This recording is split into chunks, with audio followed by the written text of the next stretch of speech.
ntawe nzi rwose nta n'umwe nzi ngo nta n'umwe nzi ntawe pe. yes Yaka dusoza ikiganiro wavuze ngo urasenga ngaho dusengera ikiganiro tugisoza. Au nom du Père et du Fils et du Saint-Esprit, Amen. Notre Père qui es au ciel, que ton nom soit sanctifié, que ton règne vienne, que ta volonté soit faite sur la terre comme au ciel. Donne-nous aujourd'hui notre Père de ce jour. Pardonne-nous nos offenses, que nous pardonnons aussi à ceux qui nous ont offensés, mais ne nous sommes pas à la tentation, mais délivre-nous du mal. Amen. Au nom du Père et du Fils et du Saint-Esprit. Amen.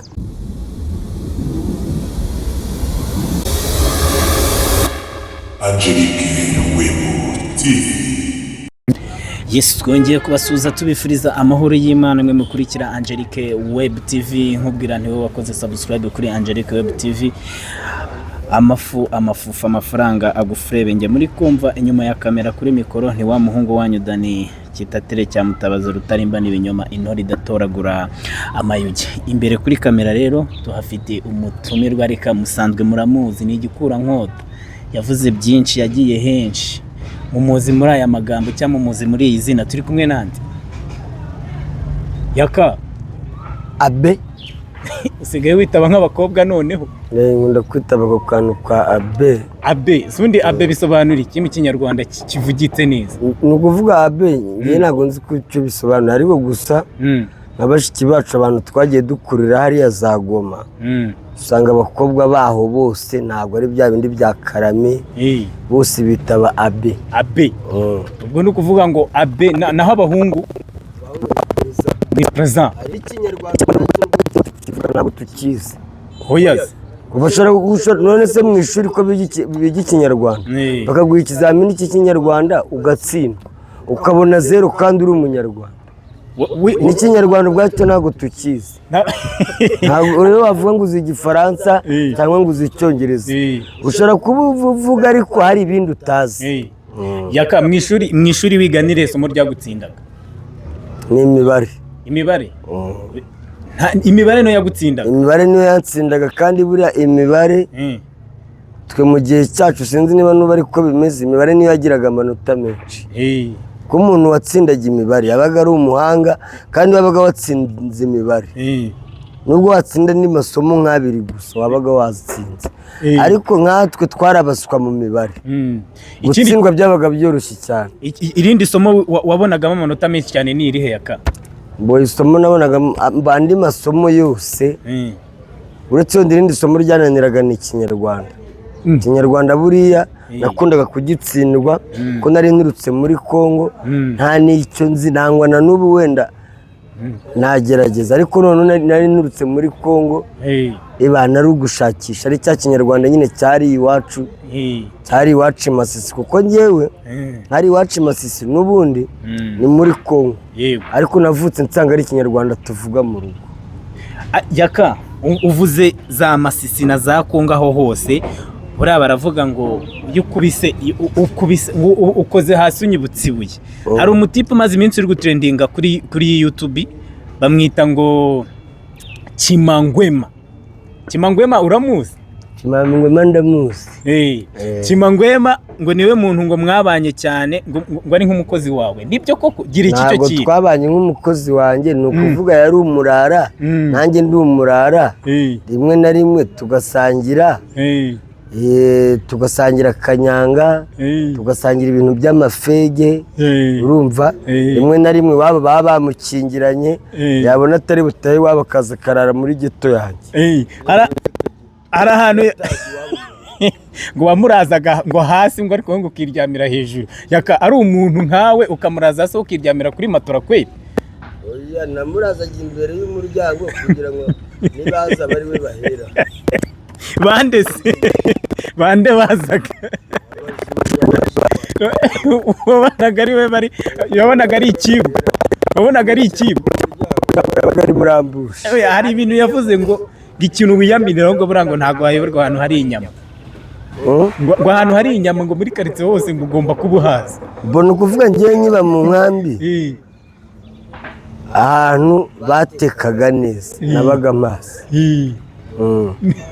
abazi tukiba mu nkambi ngo njye naryaga ubundi naryaga ku bagenti ba MVC kwa Muramira kwa Kagorora kwa Naniya aho hantu nyine n'ahantu babaga bateka neza cyo kurya gisobanutse mu nkambi kuko urabona ubuzima bwo mu nkambi babugiye butandukanye ntabwo abantu bose babanganya ubushobozi ariko umuntu nshimira by'umwihariko uwo mumama bita mama Honorine uwo mumama rwose ahari hose ndamushimira cyane kuko niwe wari waranyishingiye kungaburira mu gitondo saa sita na nimugoroba ariko nanjye mu gitondo nawe nzi ko ngomba kujya kuvoma byibuze amajerekani nk'abiri y'amazi cyangwa 3 ubu ninyigendera saa sita nkaza nkarya nimugoroba nkaza nkarya na mu gitondo ku gikoma nabandi tayari najya none yari afite abana babatesiwe batarya sha babana baza bagakoramo rimwe ngo barahasi bana basigaza n'inyama we noneho mu mpunzi zaranabuze nuko nari naratomboye bakunda abana baza akifatishwa inyama kirumishwaho rimwe agashyira ku sahani ngo arahasi njye nahitaga nataka icyo kurya nahita nzataka rwose aho ubundi ngewe bana mu nkambi ahantu bari batekaga neza hafi ya hose nabaga maso kandi abacungaga y'amasaha mu masaa sita batangiye kurya nibwo natangiraga najya mwiriwe neza tuyakane karibu ngwino urye ariko gusa mu nkambi twari tubayeho nk'abavandimwe nubwo twari abantu benshi bagiye batandukanye abantu barenga ibihumbi hafi 20 birenga ariko gusa mu nkambi uretse ubuzima twari turimo gusa twari tumeze nk'abantu baba mu rugo barumbwire nk'ibintu nka 5 wari uzi kuri Kimangwema by'umwihariko nk'uko nawe yavuze ibintu akuziwe wowe ibintu mpuziho nkawe ku giti cyawe nka 5 ni nka bingahe Kimangwema se Kimangwema nawe yari yarananiranye ari ukumusiba Kimangwema nawe yarafungwaga Kimangwema yaryaga ibure wumva Kimangwema nawe mbese yari umurara muri make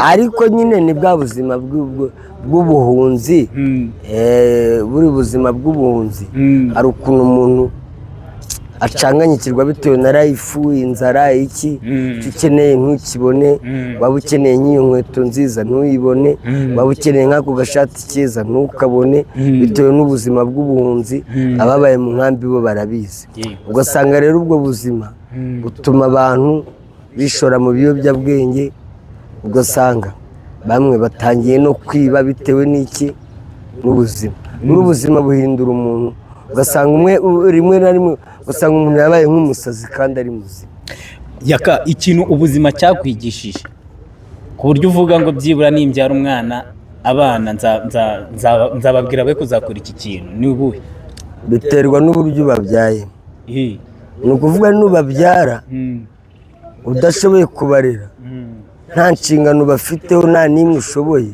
byanga bikunze nta kintu uzababwira ngo bacyumve mbese nubyara umwana ntushobore kumurihira ishuri ntajye ku ishuri yakenera umwambaro ntubone nibyo byakiye azakunanira akajya kwihigira niko kwiba niko kujya mu matabi niko kujya mu biyobyabwenge ariko nubyara umwana ukashobora kumujera icyo agukeneyeho kikaboneka umwana bituma wenda agira na avantage zo kugira ute zo kukumva nk'umubyeyi mbese mu gihe udashoboye inshingano zawe ku mwana urumva azakumva gute none se yaka wowe uzumva ko uzabyara umwana mu buzima bumeze bute bo byibuze ibyibanze ku mwana ntabwo ari ngombwa ibya mirenge ariko ibyibanze ku mwana bikaboneka ntabwo ari ngombwa ngo ubona ibyo kumujyana kaminuza ni ko wenda ibyibanze byibuze bikaboneka niyo mpamvu bakubwira ngo mubyare bo mushoboye kurera nubyara umwana akaba imbobo ntacyo uzabona kuko cyambere inshingano zawe kuri zarakunaniye none ni ikihe kintu ni ubuhe burere uzaha umwana wawe ababyeyi bataguhaye wigiye muri buno buzima gusa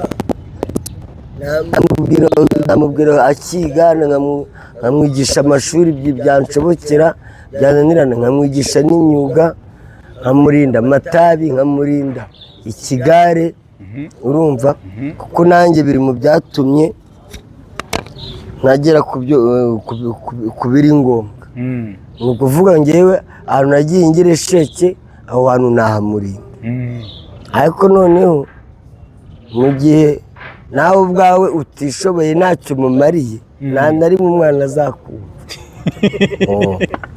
umwana rega iyo hari icyo umumariye nibwo akumvira nk'umubyeyi mwese mujya gusaba urukweto ukarubura mu gihe agera mu rugo agasanga nta biryo bihari urumva uwo mwana uzamubwira ikigo uzamurera gute none se yaka umbwije ukuri avuze ngo nawe ngo usubize ngo niba uzanabireka ntabwo uzabyarana n'uriya mugore wawe njye nta mugore mfite uwo nari mfite twaratandukanye ubu nta mugore mfite nta n'ubwo kongera gushaka biri hafi hano ubu ni ukuvuga ngo nta mugore uzongera gushaka mbo bishobotse namushaka ariko ubu ngubu ntabwo ndaba sitebo neza bishoboza hano hari igihe none se yaka uriya niwe mugore wa mbere mwari mubanye niwe mugore wa mbere nari mbanye nawe niwe nari nshatse tubwire nk'umuntu watunze umugore icyiza cy'umugore n'ikibi cy'umugore mbo ibyiza by'umugore ni byinshi ariko nanone yakuzengereje byarutwa no kumureka ko umugore ashobora kukuzengereza ukaba wamwica cyangwa wakakwicura bizi hano hanze ni ibintu bisanzwe abagore bica abagabo kandi banakuranye ugasanga bamaranye hafi imyaka 20 cyangwa 10 ariko ugasanga baricanye bapfuye imitungo n'iki akenshi bapfa imitungo njyewe rero narebye ndavuga ataho kugira ngo njyewe nzarinde nica umugore dupfuye utuntu tw'amafuti ko njyewe mfunze umutwe nasanze n'umugore nawe afunze umutwe nta mitwe ibiri rero nabihaye ndavuga ati reka mbe nkwiye mwakange karere w'amawe nanjye amahoro ejo hatazavuka ikibazo gikomeye kirenze ibyo twari none se muri make mwapfuye ubukene mwapfuye amahane agira ari ubukene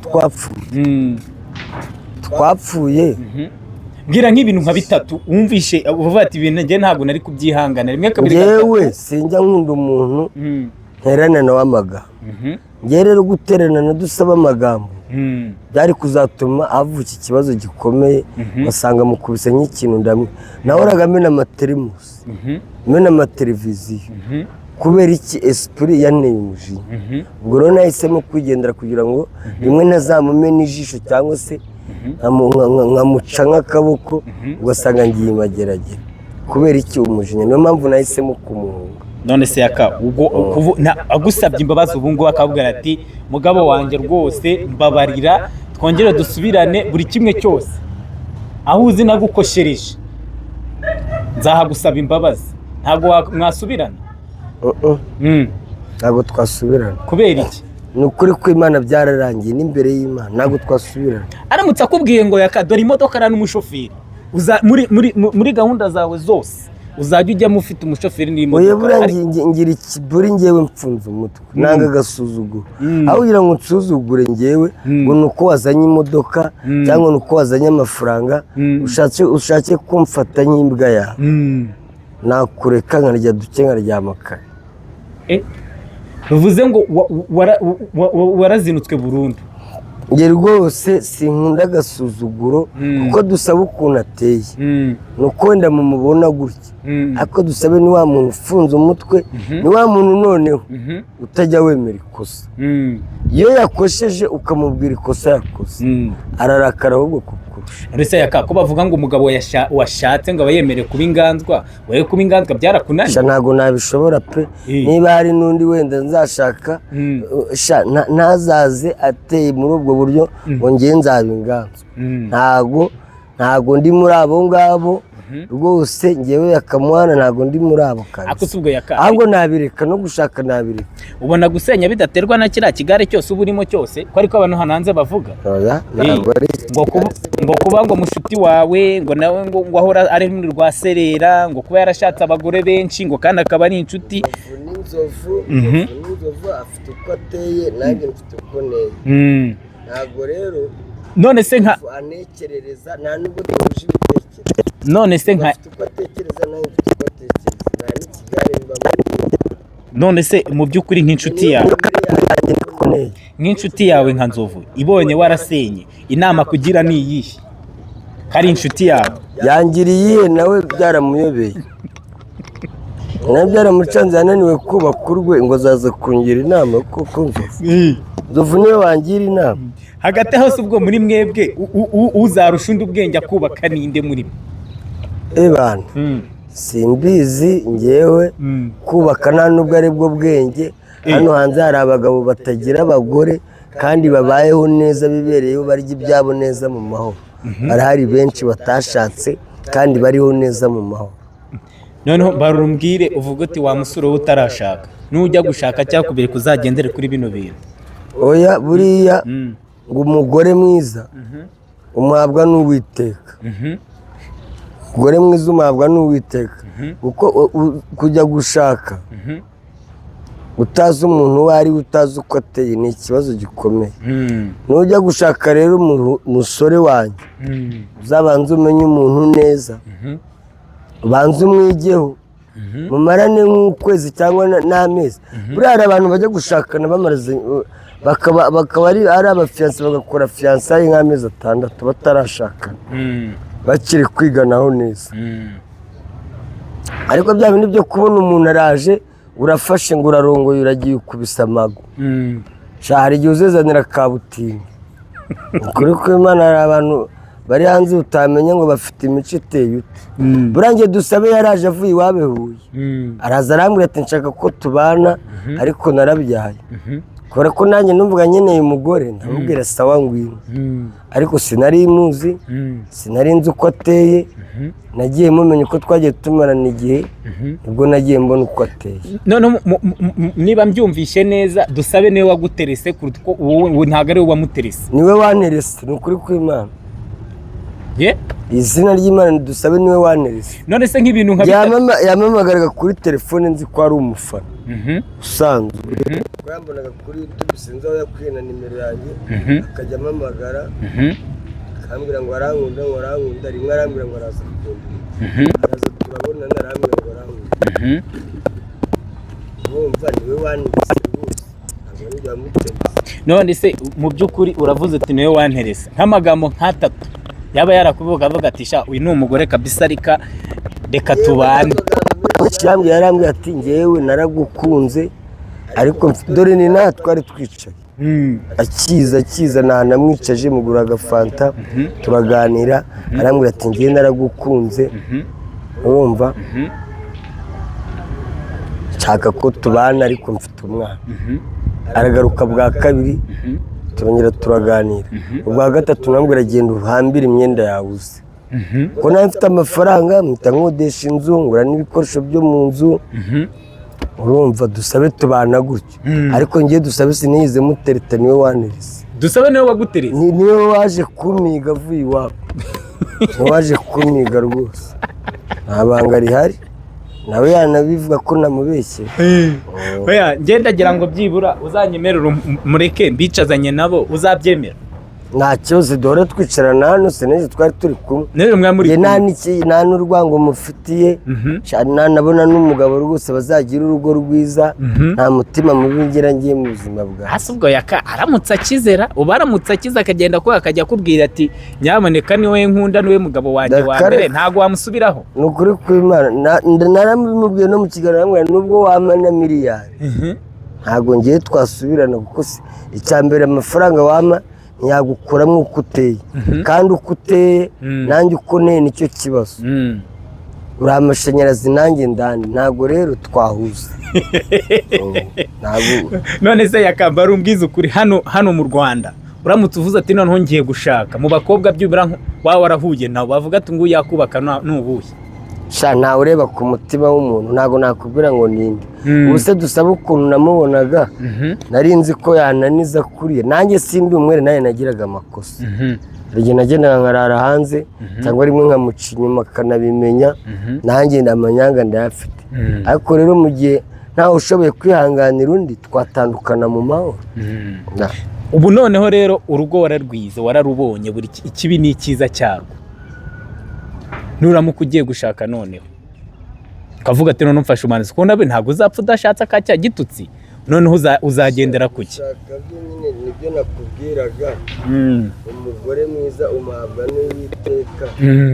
ugiye kuvuga ngo urareba ngo ubwiza, ngo urareba taye, ko nakubwiye ko nawe ureba ku mutima w'umuntu, Imana izama zafata. tunaniranwa nawe akomeze nanjye nkomeze, tunaniranwa akomeze nanjye nkomeze, kuko uvuze ngo uzajya kureba umuntu ntiwareba ku mutima w'umuntu. hari akantu ukunze kuvuga cyane, nakomeje kukirengagiza, ariko reka nkavugeho ukansobanurira. uravuze ngo umugore mwiza umuhabwa n'Imana. Yaka ujya usenga ku buryo uwo mugore n'undi uzamuhabwa n'Imana? gusenga ndasenga rwose. umurongo ukubaka muri Bibiliya ni uwuhe? nta murongo n'umwe nzi muri Bibiliya kuko sinize Bibiliya. gusa ndasenga nkisabira, nkasaba Imana imbabazi y'ibyaha byanjye, gusenga bisanzwe. ariko ibya Bibiliya byo nta murongo nakubwira muri Bibiliya kuko sinize Bibiliya, sinigeze nanabwiriza. urumva rero mbajije imirongo imwe muri Bibiliya nta n'umwe nzi rwose. none se Yaka, mu bapasiteri inaha mu Rwanda uzi bagusengera by'uruka ukavuga ati uyu ngo aransengeye ndafashijwe, ibyo ambwiye byose ndabyubaha? ntawe usengera undi. ni uwuhe? ntawe usengera undi, buri wese afite ibyo azisobanura imbere y'Imana. nta muntu wansengera, kuko hari n'igihe bari kugusengera ari kugusiga ibyaha bye. buri wese arisengera ku giti cye. none se uravuze ngo bari abapasiteri bose basengera abantu bari kubasiga ibyaha? njye nta wansengera rero, nta wansengera, ndisengera. Imana izi ibyanjye, kiramutu na musaraba waki, buri wese afite umusaraba imbere y'Imana. ntawe uzajya gusobanura ibya mugenzi w'imbere y'Imana. niyo mpamvu nta wansengera. nubwo wansengera ariko gusengera umuntu ntabwo aba ari sawa. ubu uransengera gute? sinzi kwisengera njyewe. nose kuvuze ngo umugore mwiza muhabwa n'Imana. umuhabwa n'Imana. Imana yo ndayemera, Imana ndayemera, ariko ni pasiteri we simwemera. hari abapasiteri bari hano hanze baturusha ibyaha. impamvu mvuze ngo umugore mwiza umuhabwa n'Uwiteka ni uko Imana nyemera, ariko pasiteri simwemera. pasiteri se ndamwemera n'ikibirirwa kandi avuga iby'Imana. avuga iby'Imana, kuki basambana se? avuga iby'Imana, njye se simbivuga. nanjye iby'Imana nabivuga. ubu nawe wagenda ukabwiriza? simwemera, nemera Imana. pasiteri se ndamwemera n'Imana. muri Bibiliya haranditse ngo uzemere Imana imwe, Imana imwe. pasiteri se abaye Imana. kandi Yaka, bishobora kuba nubwo uri kuvuga ngo urasenga, bishobora kuba ngo umugore mwiza umuhabwa n'Imana. iyo Mana iyo kuvuga kandi Imana ikorera mu bantu, ubwo se niba utemera abantu Imana iba yashyizeho, ubwo urumva uzabwirwa nande ijambo ry'Imana? oya, ijambo ry'Imana turaryigishwa, kandi uzaryigishwa nande kandi utari gushaka abapasiteri? nta kiguzi kirimo, nta ruswa ibamo. kujya mu rusengero nkumva ijambo ry'Imana. ikibazo impamvu ni uko ngo warinyigishije abirinduka akadeviya ibyo yanyigishije. ibyo yanyigishije akabidevya, agakora ibidahwanye n'ibyo yanyigishije. niyo mpamvu ubu rero ntabemera, ahubwo nzumva ibyo ambwiye ariko sinzakurikiza ibyo akora. nicyo rero nandi kubaza, nk'umupasiteri hano mu Rwanda wakwemera kugusezeranya n'uwuhe? ntawe nzi, ntawe nzi rwose. nta n'umwe nzi. nta n'umwe nzi. ntawe pe. yes, Yaka, dusoza ikiganiro wavuze ngo urasenga, ngaho dusengera ikiganiro tugisoza. Au nom du Père et du Fils et du Saint-Esprit, Amen. Notre Père qui es au ciel, que ton nom soit sanctifié, que ton règne vienne, que ta volonté soit faite sur la terre comme au ciel. Donne-nous aujourd'hui notre pain de ce jour. Pardonne-nous nos offenses, comme nous pardonnons aussi à ceux qui nous ont offensés, mais ne sommes pas à la tentation, mais délivre-nous du mal. Amen. Au nom du Père et du Fils et du Saint-Esprit. Amen. Amen. Ciao, ciao. Ikiganiro nakagaruka.